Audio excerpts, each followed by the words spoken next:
আমি technical person না, সুতরাং আমি টিম কীরকম সেটা বলতে পারবো না। আর আমাদের এখানে তো আসলে সোশ্যাল মিডিয়াতে অনেকে স্টার বানিয়ে দেওয়া হয়, আবার অনেকে বড় বড় প্লেয়ারও বানিয়ে দেওয়া হয়, বাট খেলোয়াড়দের পরিচয় কিন্তু মাঠে।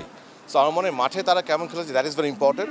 আমি এতটুকু বলতে পারি ফেডারেশনের পক্ষ থেকে আমি মনে করি আমাদের সীমাবদ্ধের মধ্যে প্রস্তুতির ক্ষেত্রে আমাদের চেষ্টাটা অত্যন্ত স্ট্রং ছিল। আপনি দেখুন আমাদের ক্যাম্প কিন্তু শুরু হয়েছিল অলমোস্ট 40 days ago। আমরা আন্ডার 23 হওয়ার পরেও তাদেরকে বাইরে ক্যাম্পে পাঠিয়েছি, তাদের ওখানে বাইরে প্র্যাকটিস ম্যাচ করিয়েছি আমরা। সো আমাদের প্রস্তুতির ক্ষেত্রে আমার মনে হয় না আমাদের কোনো ঘাটতি ছিল। ডেফিনেটলি আমাদের আরও করার আছে, আমরা সামনে আরও করব। এটাকে আপনি বলতে পারেন একটা লিটমাস টেস্ট ছিল আমাদের জন্য, যে আমরা কী প্রিপারেশন দিলাম, তার রেজাল্টটা কী হলো।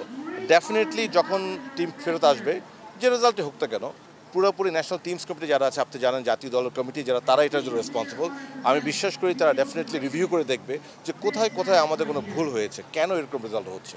ডেফিনেটলি তারা সে ব্যাপারে অ্যাকশন নেবে। বাট আমি আবারও একটা কথা বলতে চাই যে অ্যাজ এ ফেডারেশন আমরা কিন্তু প্রস্তুতি এবং আয়োজন নিয়ে কাজ করি। মাঠে খেলার দায়িত্ব কিন্তু আমাদের খেলোয়াড়দের। সো কেন তাদের পারফর্ম করতে পারছে না, ডেফিনেটলি টেকনিক্যাল ডিপার্টমেন্ট আছে, জাতীয় দল কমিটি আছে, তারা ডেফিনেটলি এটা দেখে আমাদের পক্ষে যা যা করা সেটা অবশ্যই আমরা করবো ইনশাল্লাহ। আপনাকে একটা বিষয় আপনারা অবগত যে আমাদের এই বর্তমান কমিটি কিন্তু সেটা পুরুষ দল হোক, সেটা মহিলা দল হোক, বয়স ভিত্তিক হোক, কিংবা জাতীয় দল হোক, আমাদের সীমাবদ্ধতার মধ্যে তাদের প্রস্তুতির জন্য আমরা যা যা করার সময় আমরা কিন্তু চেষ্টা করছি। এবং আমি কম্পেয়ার করব না, বাট এতটুকু বলা যায় যে বিগত দিন থেকে আমাদের এখনকার প্রস্তুতি অনেক বেশি হচ্ছে আলহামদুলিল্লাহ। বাট প্রস্তুতির সাথে রেজাল্টও চাই। সো সেই রেজাল্টও আমরা আশা করব যে আগামীতে রেজাল্টও হবে ইনশাল্লাহ। বাট কেন এখন হচ্ছে না সেটাও আমাদের আইডেন্টিফাই করতে হবে। ডেফিনেটলি কনসার্ন কমিটি যারা আছে তারা সেটা দেখবেন, এবং আমি বিশ্বাস করি এখানে অত্যন্ত যোগ্য লোকজন আছে, যে আমার সিনিয়ররা আছে ওখানে যারা অনেক অভিজ্ঞ। ইনশাল্লাহ ডেফিনেটলি আপনি দেখবেন আগামীতে যেই ভুল হোক না কেন সেগুলি সংশোধন সাপেক্ষে ভালো রেজাল্ট আসবে ইনশাল্লাহ। আমি একটু এর আগেও আপনাকে বলেছি যে আমাদের কিন্তু এই রেজাল্টের জন্য নতুন করে কিছু করার ব্যাপারটা কমিটি ডেফিনেটলি দেখবে। বাট আমরা তো আমাদের প্রস্তুতি নিয়ে কাজ করছি। আমরা প্লেয়ারদের সুযোগ সুবিধা, তাদের টেকনিক্যাল স্টাফ বলেন, তাদের ক্যাম্প বলেন, তাদের প্র্যাকটিস ম্যাচেস বলেন, সে নিয়ে আমরা কাজ করছি। হ্যাঁ, ডেফিনেটলি আরও অনেক কাজ করার আছে, আগামীতে আমরা আরও করবো ইনশাআল্লাহ। বাট আমাদেরকে যেতে হবে স্টেপ ধাপে ধাপে যেতে হবে। আমাদের একটু পরীক্ষার মতো ছিল, this was like a test. সে টেস্টের রেজাল্ট নিয়ে ডেফিনেটলি কনসার্ন কমিটি দেখবে। তারা দেখবে কোথায় কোথায় আরও ইমপ্রুভ করা যেতে পারে, কোথায় কোথায় আমাদের ভুল হয়ে থাকে, ডেফিনেটলি সে শুধরাবো। এটা একটু ধাপে ধাপে কাজটা হবে ইনশাআল্লাহ। এবং আমি বিশ্বাস করি আমাদের যেহেতু ইচ্ছাটা জোরালো আছে, আমাদের চেষ্টার কোনো ঘাটতি নাই, বাট আমাদের শেখার অনেক কিছু আছে। সো স্টেপ বাই স্টেপ আমরা শিখে ডেফিনেটলি আমাদের রেজাল্টটা ভালো হবে ইনশাআল্লাহ। এটা অ্যাবসলিউটলি এটা অ্যাবসলিউটলি ন্যাশনাল টিমস কমিটির সিদ্ধান্ত। এই ব্যাপারে আমার মন্তব্য করা ঠিক হবে না। এই প্রশ্নটা আমাকে করাও আপনার ঠিক নয়। সো আমি আশা করবো আপনারা রেলেভেন্ট কোয়েশ্চেন করবেন প্লিজ। হ্যাঁ, এসেন অ্যাপ্রোপ্রিয়েট কোয়েশ্চেন।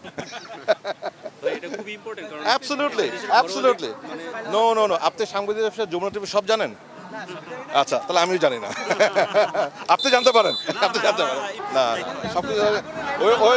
শুনেন না, ওই দিন শেষ যে একজন দুইজন প্রেসিডেন্টের সাথে বসে সব করে ফেলবে। ডেফিনেটলি আমরা পজিটিভ হবে ইনশাল্লাহ। আমরা কাজ করছি। আমাদের এই মৌসুমের যে লিগ, আপনি জানেন আমাদের কমিটির কিন্তু এই মৌসুমের লিগটা হচ্ছে প্রথম লিগ, এবং আমাদের একটি কমিটমেন্ট ছিল ইলেকশনের সময়, আমি ব্যক্তিগতভাবে কমিটমেন্ট করেছি যে ইভেন্চুয়ালি আমরা লিগটাকে ওভারঅল রিব্র্যান্ডিং করব। সো তারই অংশ হিসাবে কিছু কাজ এই লিগে আপনারা দেখতে পারবেন ইনশাল্লাহ। প্রথমত আমরা স্পন্সরশিপে কিছু নতুন কোম্পানি আসার চেষ্টা করছি, এবং আশা করি আমরা লিগ শুরুর আগে সে অ্যানাউন্সমেন্ট করতে পারবো। আমরা নতুন কিছু গ্রুপকে আনার চেষ্টা করছি স্পন্সরশিপে। একই সাথে প্রতিটি খেলা যেন ন্যূনতম 4টি ক্যামেরার প্রোডাকশন হয়, ন্যূনতম। কিছু কিছু যত 7-8 ক্যামেরা হবে, বাট প্রত্যেকটা খেলায় যেন প্রোডাকশন হয় সেই ব্যবস্থা নিচ্ছি ইনশাল্লাহ আমরা এবার এই মৌসুমে, সেটা আমরা ইনশিওর করব।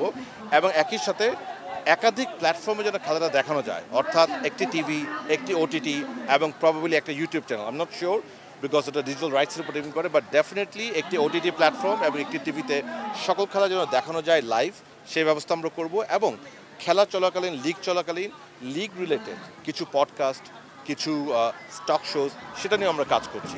সো ডেফিনেটলি এবছর লিগে আপনারা স্পন্সরের নতুনত্ব দেখবেন। প্রতিটি খেলার প্রোডাকশন হবে ইনশাল্লাহ, প্রতিটি খেলা একাধিক প্ল্যাটফর্মে দেখানো হবে ইনশাল্লাহ, এবং লিগ রিলেটেড, ইনফরমেশন রিলেটেড কিছু টক শো কিংবা পডকাস্টের আয়োজন হবে ইনশাল্লাহ। না, আমরা আসলে দেখুন, প্রথমত আমি যেভাবে দেখি মার্কেটিং চেয়ারম্যান হিসেবে, আপনাকে বেশি দাম করার আসার আগে প্রোডাক্টটাকে বানাতে হবে আপনাকে। আপনি যদি ভালো প্রোডাক্ট না দেন, আপনার কাছে স্পন্সর আসবে না। আমাদের প্ল্যান যেটা হচ্ছে আমরা এটাকে একটি প্রোডাক্ট করব, আমরা যদি এই যে কাজগুলি করছি এগুলো যদি হয় তাহলে কি হবে, আমাদের সব খেলা দেখা যাবে, আমাদের ভিউয়ারশিপ বাড়বে, এটা টকেবিলিটি বাড়বে, তখন আগামীতে আমরা স্পন্সরশিপ আরও অ্যামাউন্ট বাড়াবো। বাট এই বছর আমাদের টার্গেট, আমাদের যে খরচ সেই খরচ যেন অবশ্যই আমরা তুলতে পারি নাম্বার ওয়ান, এবং এডিশনাল যে কাজগুলি করতে যাচ্ছি সেগুলো যদি আমরা কভার করতে পারি। বিকজ আপনি জানেন আমরা যদি প্রতিটি খেলার প্রোডাকশন করতে চাই সেখানে কিন্তু বাড়তি খরচ আছে, আমরা যদি একটা টক শো করতে চাই সেখানে একটা খরচ আছে, আমরা যদি মাল্টিপল প্ল্যাটফর্মে দেখাতে চাই সেখানেও খরচ আছে। সো এই খরচগুলোকে আমাকে রিয়েলাইজ করতে হবে।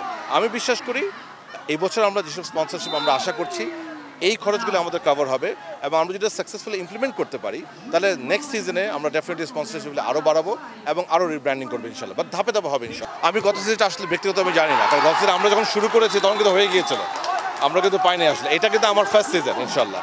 সো আমি এই সিজনটাকে একটা নতুন সিজন হিসেবে কাউন্ট করছি। আপনারা জানেন যে আমাদের বেশ কিছু ভালো দলও হয়েছে, বেশ কিছু ভালো প্লেয়াররাও আছে আলহামদুলিল্লাহ। সো আমার মনে হয় ওভারঅল একটি জমজমাট লিগ হবে, এবং ডেফিনেটলি আমি আবারও বলতে চাই স্পন্সরশিপ, প্রোডাকশন এবং ব্রডকাস্টে ইনশাল্লাহ নতুন নতুন দেখবেন এবার। এটা ফাইন্যান্স বলতে হবে, আমি আসলে জানি না। যেমন আপনি দেখেন আমাকে যদি জিজ্ঞেস করেন, কন্ট্রাক্ট আমরা করে দিই, তারপর রিয়েলাইজেশনটা ফাইন্যান্স করে, মার্কেটিংয়ের কাজ করে রিয়েলাইজেশন না, আমাদের টোটাল ফাইন্যান্স ডিপার্টমেন্ট আছে। আপনি আগেরগুলো এসে দেখেন, এটা যেটা করবে এটা আমি বলতে পারবো ইনশাল্লাহ, কিন্তু আগে আমাদের কন্ট্রাক্ট আগে হয়েছিল কিন্তু আমরা আসার আগে। সো আমি am not sure, but I am sure, মানে চলমান আছে, আই এম শিওর।